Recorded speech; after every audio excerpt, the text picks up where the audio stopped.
Linear programming problem ये एक ऐसा मॉडल होता है जो लीनियर इनइक्वालिटीज़ पे मुश्तमिल होता है और इसके ज़रिए से हम बेस्ट पॉसिबल सॉल्यूशन ढूंढने की कोशिश करते हैं।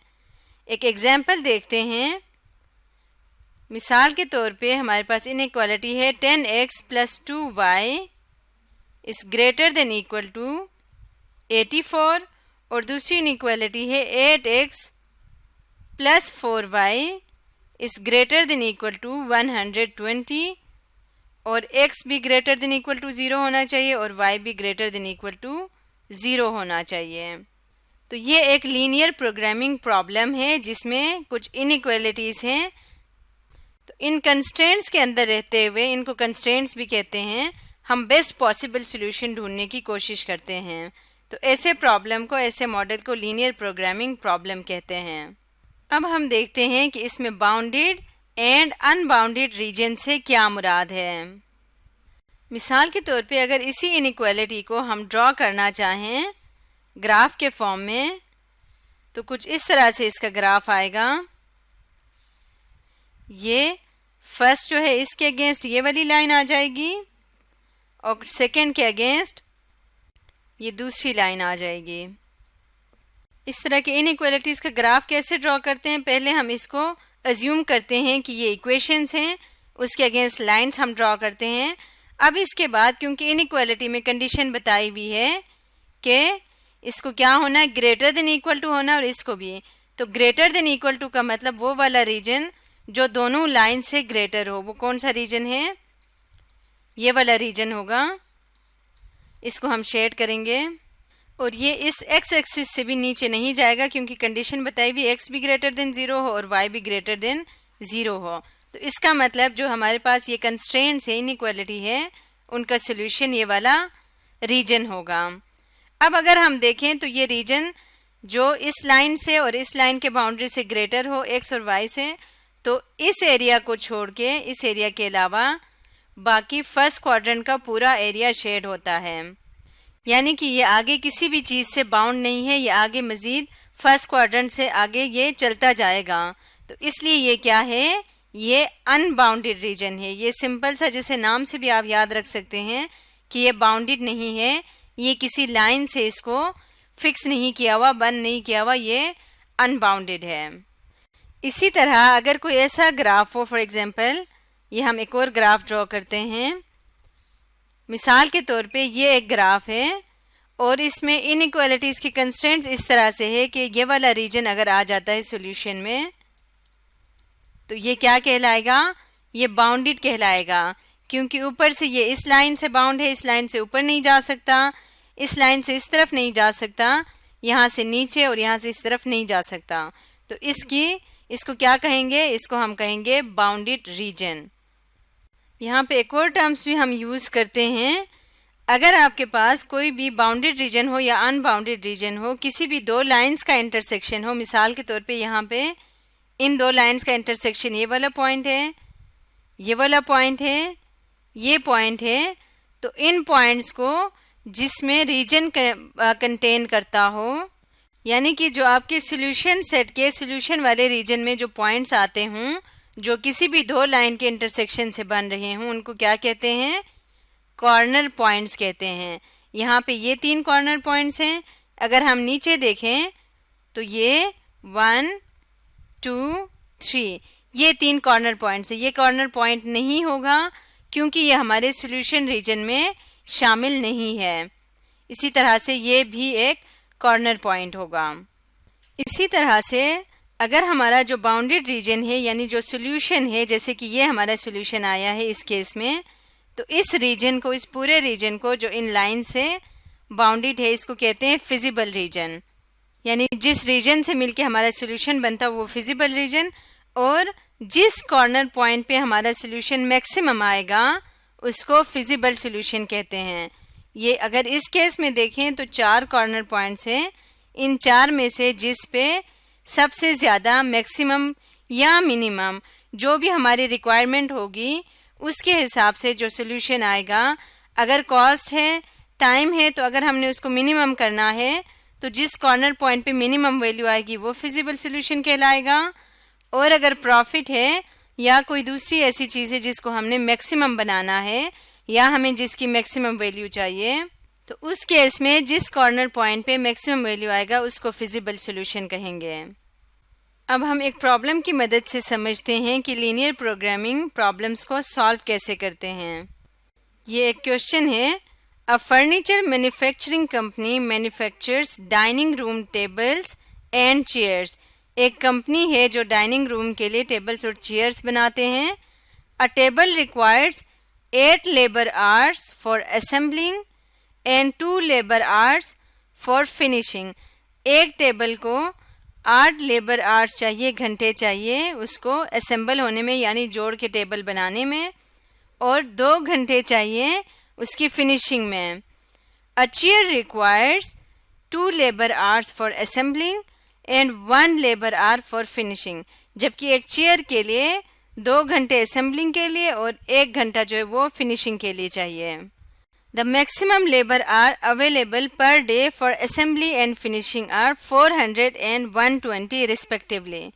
असेंबली के लिए मैक्सिमम घंटे कितने हैं पर डे के हिसाब से? 400 हैं और फिनिशिंग के लिए 120 है। If x is the number of tables, अगर हम नंबर ऑफ टेबल्स को x कहें and y is the number of chairs और नंबर ऑफ चेयर्स को y कहें, प्रोड्यूस पर डे जो पर डे के हिसाब से बन रहे हैं।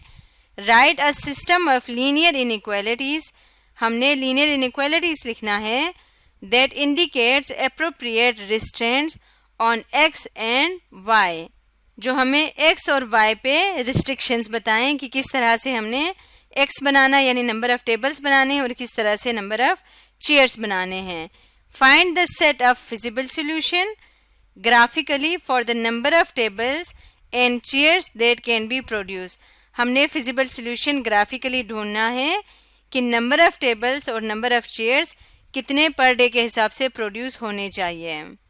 अब इस क्वेश्चन से हमें पता है कि कोई भी मैन्युफैक्चरिंग कंपनी होगा उसकी कोशिश होगी कि वो एक दिन में ज़्यादा से ज़्यादा टेबल और चेयर बना सकें इस टाइम कंस्ट्रेंट के अंदर रहते हुए।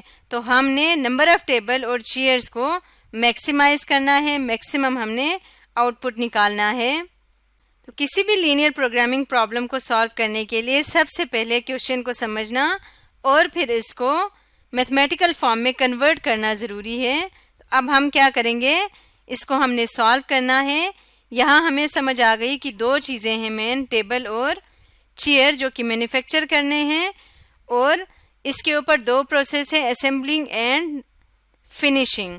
तो इनको लेते हुए हम टेबल बनाएंगे इस तरह से।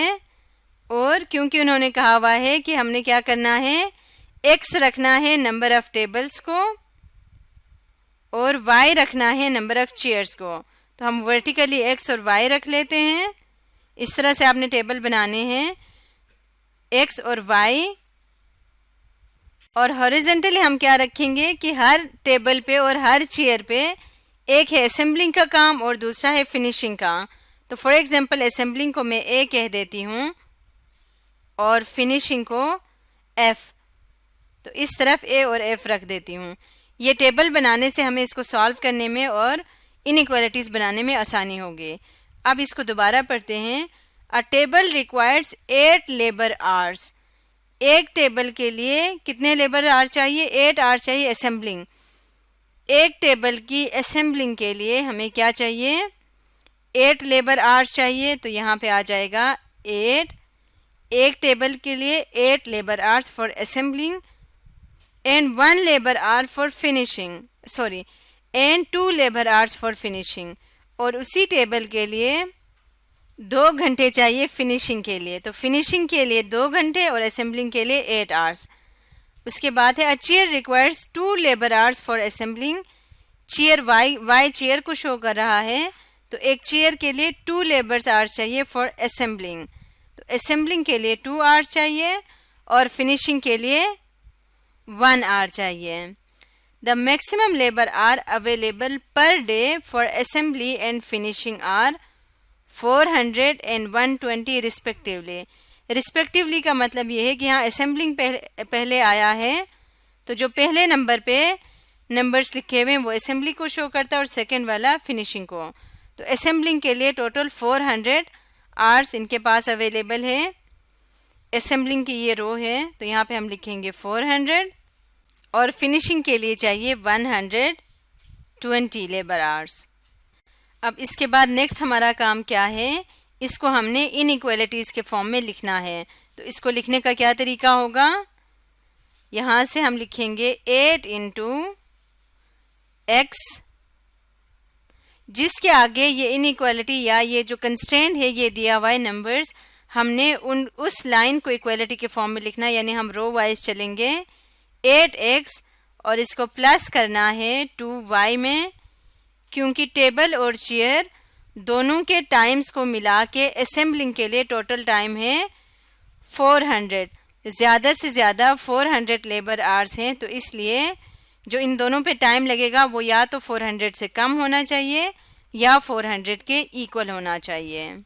इसी तरह फिनिशिंग के लिए क्या है, 2 into X plus 1 into Y, Y आ जाएगा, इसको भी लेस देन इक्वल टू 120 होना चाहिए। और क्योंकि हम रियल लाइफ में बात कर रहे हैं, एक्स नंबर ऑफ टेबल है, वाई नंबर ऑफ चेयर्स हैं, तो कभी भी नंबर ऑफ टेबल और चेयर्स नेगेटिव नहीं हो सकते। या तो वो ज़ीरो होंगे अगर बिल्कुल भी ना बने, या वो ज़ीरो से ग्रेटर होंगे। तो हम लिखेंगे x और y greater than equal to 0। अब हम अपनी रिक्वायरमेंट के मुताबिक इसका ग्राफिकल सॉल्यूशन ढूंढेंगे। तो इसके लिए हमें सबसे पहले क्या करना होगा, हमें इस इनइक्वालिटी से एसोसिएटेड इक्वेशन बनानी होगी। एसोसिएटेड इक्वेशन हम यहाँ पे बनाते हैं इस तरफ, ताकि थोड़ी सी जगह भी बन जाए। So 8x plus 2y is less than equal to 400। तो इसके एसोसिएटेड इक्वेशन क्या होगी, 8x plus 2y is equal to 400। हमने सिंपली इसको इक्वेशन के फॉर्म में लिखना है। इसी तरह सेकंड होगा 2x plus y is equal to 120 और ये आ जाएगा x इक्वल टू 0 और y इज इक्वल टू 0। अब इस एसोसिएटेड इक्वेशन का हम लीनियर लाइंस यानी लाइन ड्रॉ करेंगे। तो इसके लिए सबसे पहले हमें इनके पॉइंट्स फाइंड करने होंगे, यानी कि x इंटरसेप्ट और y इंटरसेप्ट हमने फाइंड करना है। तो पहले लिखते हैं 8x plus 2y is equal to 400। इसका x इंटरसेप्ट ढूंढते हैं और y इंटरसेप्ट भी पहले x इक्वल टू 0 पुट करेंगे। अगर x 0 होगा तो यहाँ से y की वैल्यू क्या आ जाएगी, 200 आ जाएगी। तो पॉइंट यहाँ से हमारे पास बनेगा 0 और 200। इसी तरह से अगर इसमें मैं y 0 पुट कर दूँ तो फिर x की क्या वैल्यू आ जाएगी, 50। तो पॉइंट बन जाएगा 50 और 0। x इंटरसेप्ट और y इंटरसेप्ट दोनों हमने फाइंड कर लिए। अब दूसरी इक्वेशन का भी सेम इसी तरीके से फाइंड करेंगे। 2x plus y is equal to 120। x अगर 0 पुट करेंगे तो y की वैल्यू आ जाएगी 120। तो यहाँ पे पहला पॉइंट आ गया 0 एंड 120। अब y को 0 पुट कर दें तो x किसके इक्वल आएगा, 60 के इक्वल आ जाएगा। तो ये पॉइंट आ गया 60 और 0। दोनों लाइंस के इंटरसेप्ट्स आ गए, x इक्वल टू 0 और y इक्वल टू 0 पहले से हमारे पास मौजूद हैं। अब हम ग्राफ ड्रॉ करते हैं। क्योंकि ग्राफ हमारा सारा पॉजिटिव एक्स फर्स्ट क्वाड्रेंट में होगा और क्योंकि हम अपने पॉइंट्स को देखें तो y की वैल्यू ज़्यादा बड़ी आ रही है, इसलिए y एक्सिस को थोड़ा सा ज़्यादा बड़ा ड्रॉ कर लेते हैं और इसमें गैप्स भी हमें ज़्यादा देने होंगे। इसके बाद सबसे पहले पहली लाइन ड्रॉ करते हैं। पहली लाइन है 8x plus 2y is equal to 400 और इसके कोऑर्डिनेट्स हैं 0 और 200। x 0 है, y 200 है, ये वाला पॉइंट आ जाएगा। और दूसरा है 50 और 0, तो x एक्सिस पे आ जाएगा 50 और 0। इन दोनों पॉइंट्स को ज्वाइन करें तो ये लाइन आ जाएगी हमारे पास। ये कौन सी लाइन है, ये लाइन है 8x plus 2y is equal to 400। यहाँ पे लिख भी देते हैं 8x plus 2y is equal to 400। इसी तरह नेक्स्ट लाइन के पॉइंट से 0 और 120, 0 और 120 ये पॉइंट हो जाएगा, और 60 और 0, 60 और 0 ये पॉइंट हो जाएगा। इन दोनों को ज्वाइन कर लें तो ये हमारे पास दूसरी लाइन आ जाएगी। और ये लाइन कौन सी है? 2x plus y is equal to 120, 2x plus y is equal to 120। ये दो लाइन्स आ गए हैं।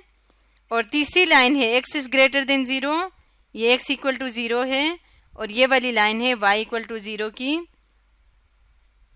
अब इन लाइंस को ड्रॉ करने के बाद हम अपना कंस्ट्रेंट देखेंगे। कंस्ट्रेंट में क्या है? पहले भी लेस देन की इनइक्वालिटी है, दूसरी भी लेस देन है, और जबकि x और y की ग्रेटर देन इक्वल टू की है। यानी कि जो भी हमारा सॉल्यूशन वाला रीजन होगा वो क्या होगा? वो लेस देन होगा इससे भी, और लेस देन होगा इस इक्वेशन से भी। ज़्यादा से ज़्यादा इसके इक्वल हो सकते हैं, वरना इससे लेस होगा। तो हमने क्या करना है, अगर हम इस इक्वेशन को देखें तो ये सारा रीजन होगा इस तरह से, और अगर हम इसको देखें तो ये कौन सा रीजन होगा? इस येलो लाइन से नीचे नीचे वाला। तो हमने कौन सा रीजन देखना है? जो दोनों के कॉमन हो, तो वो ये वाला रीजन होगा। इस रीजन में जो भी फॉल करेगा वो चारों इनइक्वालिटीज़ को सेटिस्फाई करता है, यानी कि इस कंडीशन को भी सेटिस्फाई करता है कि इससे लेस हो, दूसरे इनइक्वालिटी को भी, और x is greater than equal to 0 को भी, और y is greater than equal to 0 को भी। तो ये रीजन क्या कहलाएगा? ये हमारा फिजिबल रीजन है, और इसी रीजन में हमारा सॉल्यूशन एग्जिस्ट करेगा। अब इस रीजन में अगर हम देखें तो हमारे कॉर्नर पॉइंट्स कौन कौन से हैं? एक तो ये वाला पॉइंट है, दूसरा ये वाला पॉइंट है, तीसरा ये पॉइंट है, और चौथा ये पॉइंट है। कॉर्नर पॉइंट की हमने डेफिनेशन बताई थी, जो किसी भी दो लाइन के इंटरसेक्शन से बनता हो और जो फिजिबल रीजन की बाउंड्री पे लाई करता हो। हमने टेबल और चेयर की प्रोडक्शन को मैक्सिमम देखना है कि मैक्सिमम कब होगा। तो इसके लिए हमें क्या करना होंगे? सारे कॉर्नर पॉइंट्स की वैल्यू फाइंड करनी होगी। ये 3 कॉर्नर पॉइंट्स हमारे पास मौजूद हैं। ये 4th कॉर्नर पॉइंट, इसको अगर हम P कहें तो ये अभी हमें नहीं मालूम, वो कैसे आएगा? इन दो लाइंस की इंटरसेक्शन से आएगा, यानी इन दोनों लाइंस को साइमल्टेनियसली सॉल्व करें तो कॉर्नर पॉइंट आ जाएगा। तो ये पॉइंट आएगा 40 और 40। आप इसको सॉल्व करके देख सकते हैं। तो हमारे पास 4 कॉर्नर पॉइंट्स आ गए हैं। इन कॉर्नर पॉइंट्स पे हम अपने फंक्शन की वैल्यू देखेंगे, यानी कि हमने देखना है कि कौन सा सूटेबल होगा। चारों कॉर्नर पॉइंट्स को अगर देखें, इसने टेबल भी बनाना है और चेयर भी। अगर हम इस कॉर्नर पॉइंट को, जिसको अगर हम ए नाम दे दें, पॉइंट ए को देखें तो इसकी वैल्यू क्या है? 0 और 120। ये है 0 और 120, यानी कि इसमें नंबर ऑफ टेबल बिल्कुल भी नहीं बन रहे, जबकि नंबर ऑफ चेयर 120 बन रहे हैं, जो कि उस कंपनी के लिए डिज़ायरेबल नहीं होगा, क्योंकि उसने दोनों चीज़ें बनानी है। यहाँ पे देखें तो यहाँ पे दोनों चीज़ें 0 0 हैं, तो ये भी डिज़ायरेबल बिल्कुल नहीं है। इस पॉइंट को देखें तो यहाँ पे नंबर ऑफ टेबल 50, जबकि नंबर ऑफ चेयर्स 0 आ रहे हैं, ये भी वो नहीं चाहेगा। थर्ड पॉइंट है P, जिसमें दोनों 40 40 बन रहे हैं, ये मोस्ट डिज़ायरेबल सिचुएशन है। तो ये हमारा फिजिबल सोल्यूशन होगा, क्योंकि जो कंपनी है वो चाहेगा कि टेबल भी बने और चेयर भी बने, तो दोनों 40 40 बन रहे हैं। तो इसका मतलब वो कंपनी इस गिवन कंस्ट्रेंट के अंदर, इस टाइम लिमिट के अंदर कितने टेबल चेयर्स बना सकते हैं? 40 टेबल्स और 40 चेयर्स बना सकते हैं। तो इस बात को हम वर्डिंग्स में लिख देते हैं। The company can produce 40 tables and 40 chairs within the time constraint. तो इस तरह से लीनियर प्रोग्रामिंग प्रॉब्लम की मदद से हम डिफरेंट डेली लाइफ इश्यूज को सॉल्व कर सकते हैं। आज की वीडियो में हमने पढ़ा लीनियर प्रोग्रामिंग प्रॉब्लम के बारे में।